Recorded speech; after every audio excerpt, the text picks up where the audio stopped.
ಎಲ್ಲರಿಗೂ ನನ್ನ ಆನ್ಲೈನ್ ಕ್ಲಾಸಿಗೆ ಸ್ವಾಗತವನ್ನು ಕೋರುತ್ತೇನೆ. ಜೊತೆಗೆ ಇವತ್ತಿನ ವಿಷಯ ಯಾವುದಪ್ಪ ಅಂತಂದರೆ ತಲಕಾಡಿನ ಗಂಗರ ಅನ್ನುವಂಥ ವಿಷಯವನ್ನು ಇವತ್ತು ಚರ್ಚೆಗೆ ತೆಗೆದುಕೊಂಡಂಥ ವಿಷಯವಾಗಿದೆ.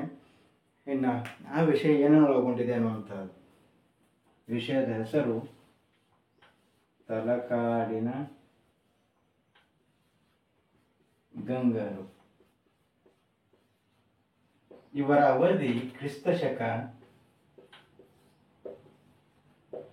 350ರಿಂದ 1000ವರೆಗೂ ಏನಪ್ಪ ಅಂತಂದರೆ ಇವರು ಆಳ್ವಿಕೆಯನ್ನು ಮಾಡಿದ್ದಾರೆ.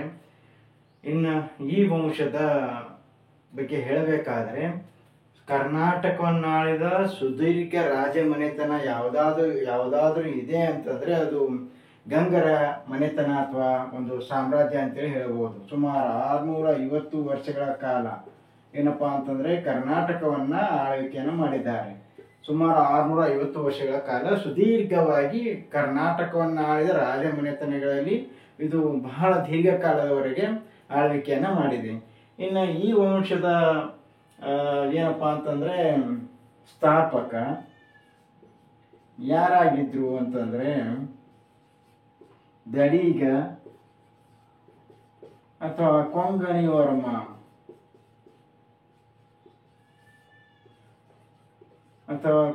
ವರ್ಮ ಅಂತೇಳಿ ಕೂಡ ಕರಿತೀವಿ. ಇನ್ನು ಈ ವಂಶದ ಸ್ಥಾಪಕ ಆಯಿತು. ಇನ್ನು ರಾಜಧಾನಿ ಇವರ ಕಾಲದಲ್ಲಿ ಯಾವುದಾಗಿತ್ತು ಅಂತಂದ್ರೆ ಹೆಸರನ್ನೇ ಸೂಚಿಸುವ ಹಾಗೆ ತಲಕಾಡು ಅನ್ನುವಂಥದ್ದು ಇವರ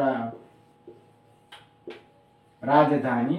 ಜೊತೆಗೆ ಕೋಲಾರ, ಜೊತೆಗೆ ಮಾಕುಂದ,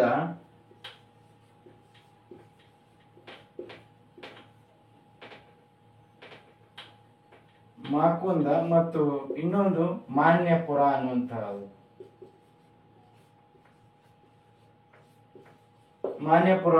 ಇವು 4 ಇವರ ರಾಜಧಾನಿಗಳಾಗಿದ್ದವು. ಇನ್ನು ಇವರ ಗುರು ಅಂತೇಳಿ ಏನು ಕರಿತೀವಿ, ಯಾರಾಗಿದ್ರು ಅಂತಂದ್ರೆ ಸಿಂಹನಂದಿ ಅನ್ನುವಂಥವ್ರು ಏನಪ್ಪಾ ಅಂತಂದ್ರೆ ಇವರ ಗುರು ಆಗಿದ್ರು.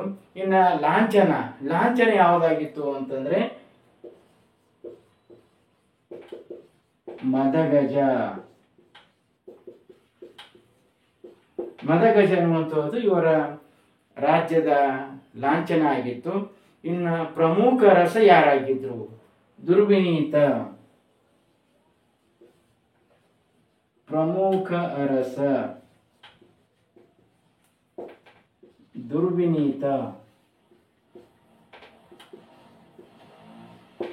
ಅನ್ನುವಂಥವನು ಪ್ರಮುಖ ಅರಸನಾಗಿದೆ. ಸ್ಥಾಪಕ ದಡಿಗ ಅಥವಾ ಕೊಂಗಣಿ ವರ್ಮ ಅಂತೇಳಿ ಕೂಡ ಕರಿತೀವಿ. ಇನ್ನು ಪ್ರಮುಖ ಅರಸ ಯಾರು ಅಂತಂದ್ರೆ ದುರ್ವಿನೀತ. ಇವರು ಕೃಷಿ ಮೂಲದಿಂದ ಬಂದವರು ಅನ್ನುವಂಥ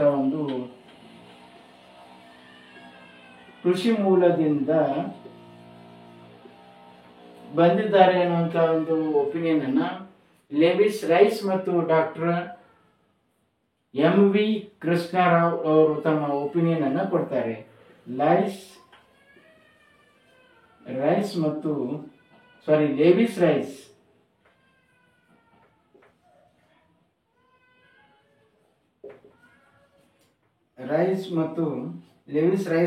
ಡಾಕ್ಟರ್ MV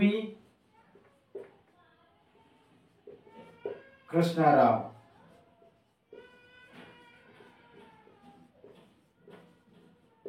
ಅನ್ನುವಂಥವರು ತಮ್ಮ ಒಪಿನಿಯನ್ ಅನ್ನು ಕೊಡ್ತಾರೆ. ಇವರು ಕೃಷಿ ಮೂಲದಿಂದ ಬಂದಂಥವರಾಗಿದ್ದಾರೆ ಅನ್ನುವಂಥದ್ದು. ಇದು ಇವರ ಕಾಲದ ಒಂದು ಸ್ಥಾಪಕ, ಲಾಂಛನ ಮತ್ತು ರಾಜಗುರು ಯಾರಾಗಿದ್ರು ಅನ್ನುವಂಥದ್ದು. ಇವರ ಒಂದು ಮೂಲದ ಬಗ್ಗೆ ನಾವು ಕೂಡ ಚರ್ಚೆಯನ್ನು ಮಾಡಿದ್ವಿ. ಇನ್ನು ಮುಂದುವರಿದ ಏನಪ್ಪಾ ಅಂತಂದ್ರೆ ಪ್ರಮುಖ ಅರಸ ಯಾರಾಗಿದ್ರು ಅಂದ್ರೆ ದುರ್ವಿನೀತ. ಈ ತರ ಆಡಳಿತ ಅವಧಿಯನ್ನು ಕುರಿತು ಜೊತೆಗೆ ದಡಿಗ ಅನ್ನುವಂಥವನು, ಸ್ಥಾಪಕ ಅನ್ನುವಂಥವನು ಕೂಡ ಏನಪ್ಪಾ ಅಂತಂದ್ರೆ ತನ್ನದೇ ಆದಂತಹ ಕೊಡುಗೆಯನ್ನ ಕರ್ನಾಟಕಕ್ಕೆ ಮತ್ತು ನಮ್ಮ ಭಾರತ ಭವ್ಯ ಸಂಸ್ಕೃತಿಗೆ ಏನಪ್ಪಾ ಅಂತಂದ್ರೆ ನೀಡಿದ್ದಾರೆ. ಹಾಗಾದ್ರೆ ಅವರ ಮಾಡಿದಂತಹ ಸಾಧನೆಗಳೇನು ಅನ್ನುವಂಥದ್ದನ್ನ ಚರ್ಚೆಯನ್ನು ಮಾಡುವಂತಹದ್ದು.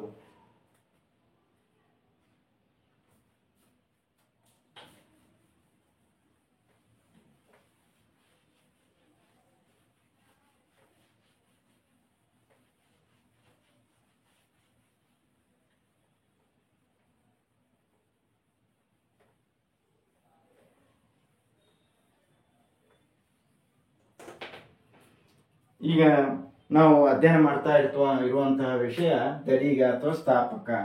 ಈತನ ಅವಧಿ ಎಷ್ಟಾಗಿತ್ತು ಅಂತಂದ್ರೆ ಕ್ರಿಸ್ತ ಶಕ 350ರಿಂದ 400ರವರೆಗೆ ಏನಪ್ಪಾ ಅಂತಂದ್ರೆ ಆಳ್ವಿಕೆನ ಮಾಡಿದ್ದಾರೆ. ಈತನ ಇನ್ನೊಂದು ಹೆಸರು ಕೊಂಗಣಿ ವರ್ಮ ಅಂತೇಳಿ ಕೂಡ ಹೇಳಿದ್ದೀನಿ.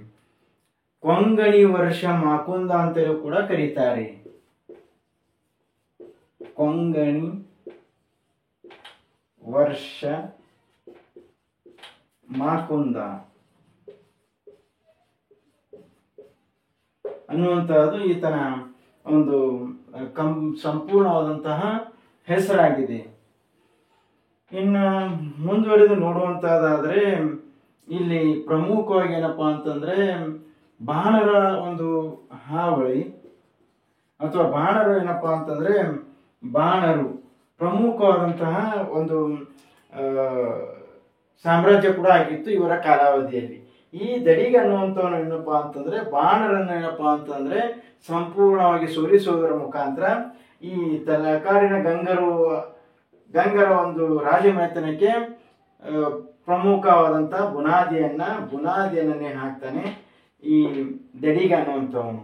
ಸೊ ಈ ಒಂದು ಕಾರಣಕ್ಕಾಗಿ ಈತನಿಗೆ ಒಂದು ಹೆಸರು ಕೂಡ ಅಂದ್ರೆ ಬಿರುದು ಕೂಡ ನೀಡಲಾಗತ್ತೆ ಅಥವಾ ಪಡೆದುಕೊಂಡವನಾಗಿರ್ತಾನೆ. ಏನಪ್ಪಾ ಅಂತಂದ್ರೆ ಧರ್ಮ ಮಹಾರಾಜ. ಧರ್ಮ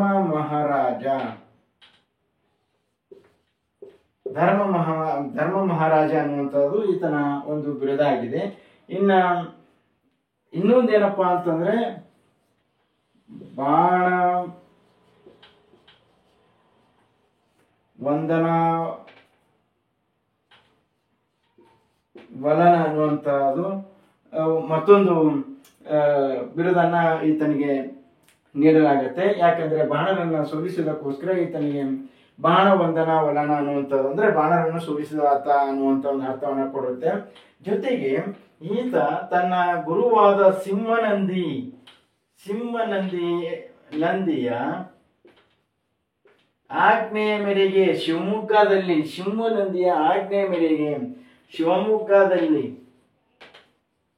ಶಿವಮೊಗ್ಗದ ದುಂಡಲಿ ಅನ್ನುವಂಥದ್ರಲ್ಲಿ ಒಂದು ಜೈನ ಚೈತ್ಯಾಲಯವನ್ನ ಕಟ್ಟಿಸ್ತಾನೆ ಈತ ತನ್ನ ಗುರುವಿನ ಆದೇಶದ ಮೇರೆಗೆ. ಯಾವುದು ಅಂತಂದ್ರೆ ಜೈನ ಚೈತ್ಯಾಲಯ ಅನ್ನುವಂಥದ್ದು. ಜೈನ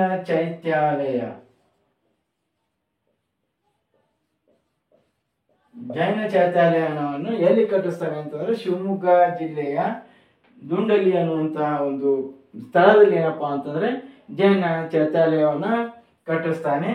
ಈತ ತನ್ನ ಗುರುವಿನ ಆದೇಶದ ಮೇರೆಗೆ, ಗುರುವಿನ ಹೆಸರು ಸಿಂಹನಂದಿ ಅನ್ನುವಂಥದ್ದು ಈತನ ಗುರುವಿನ ಹೆಸರಾಗಿರುತ್ತೆ. ಸೊ ಇಲ್ಲಿಗೆ ಏನಪ್ಪಾ ಅಂತಂದ್ರೆ ತಲಕಾಡಿನ ಗಂಗರ ಒಂದು ಪ್ರಮುಖ ವಿಷಯವನ್ನ ಚರ್ಚೆಯನ್ನ ಮಾಡಿದ್ವಿ. ಜೊತೆಗೆ ಮುಂದುವರೆದ ಕ್ಲಾಸ್ಗಳಲ್ಲಿ ಏನಪ್ಪಾ ಅಂತಂದ್ರೆ ಪ್ರಮುಖ ಅರಸ ಯಾರಾಗಿದ್ರು ದುರ್ವಿನೀತನ ಒಂದು ಸಾಧನೆಗಳನ್ನ ಜೊತೆಗೆ ಇವರ ಸಾಂಸ್ಕೃತಿಕ ಕೊಡುಗೆಗಳನ್ನ ಚರ್ಚೆ ಮಾಡಿದ್ರೆ ಕಂಪ್ಲೀಟ್ ಆಗಿ ಈ ಗಂಗರ ಸಂಪೂರ್ಣ ವಿವರ ಅನ್ನುವಂಥದ್ದು ಏನಪ್ಪಾ ಅಂದ್ರೆ ಚರ್ಚೆ ಮಾಡಿದ ಹಾಗೆ ಆಗುತ್ತೆ. ಇನ್ನು ಉಳಿದಂತಹ ಕೆಲವು ವಿಷಯಗಳನ್ನು ಕೂಡ ಈ ಒಂದು ಆಡಳಿತದಲ್ಲಿ ಮತ್ತು ದುರ್ವಿನೀತನ ಒಂದು ಕಾಲಾವಧಿಯಲ್ಲೂ ಕೂಡ ಅದನ್ನ ಚರ್ಚೆಯನ್ನ ಮಾಡಲಾಗುತ್ತೆ. ಸೊ ಇದಕ್ಕೆ ಸಂಬಂಧಪಟ್ಟ ಹಾಗೆ ನಿಮ್ಗೆ ಏನಾದ್ರು ಡೌಟ್ಸ್ ಇದ್ರೆ ಅಥವಾ ಏನಾದ್ರು ಕ್ವಾರೀಸ್ ಇದ್ರೆ ಅಥವಾ ಕ್ವಶನ್ಸ್ಗಳಿದ್ರೆ ಕಮೆಂಟ್ಸ್ ಮುಖಾಂತರ ನನ್ನನ್ನ ನೀವು ಅಪ್ರೋಚ್ ಮಾಡಬಹುದು. ನೀವು ನಿಮ್ಮ ಸಮರ್ಪಕವಾದಂತಹ ಪ್ರಶ್ನೆಗೆ ಉತ್ತರಿಸುವಂತಹ ಒಂದು ಸಮರ್ಪಕವಾದ ಮತ್ತು ನಿರ್ಣಾಯಕವಾದಂತಹ ಉತ್ತರವನ್ನ ನಿಮಗೆ ನೀಡುತ್ತೇನೆ ಅಂತ ಹೇಳೋದರ ಮುಖಾಂತರ ಕ್ಲಾಸನ್ನು ಇಲ್ಲಿಗೆ ನಿಲ್ಲಿಸ್ತಾ ಇದ್ದೀನಿ. ನಮಸ್ಕಾರ.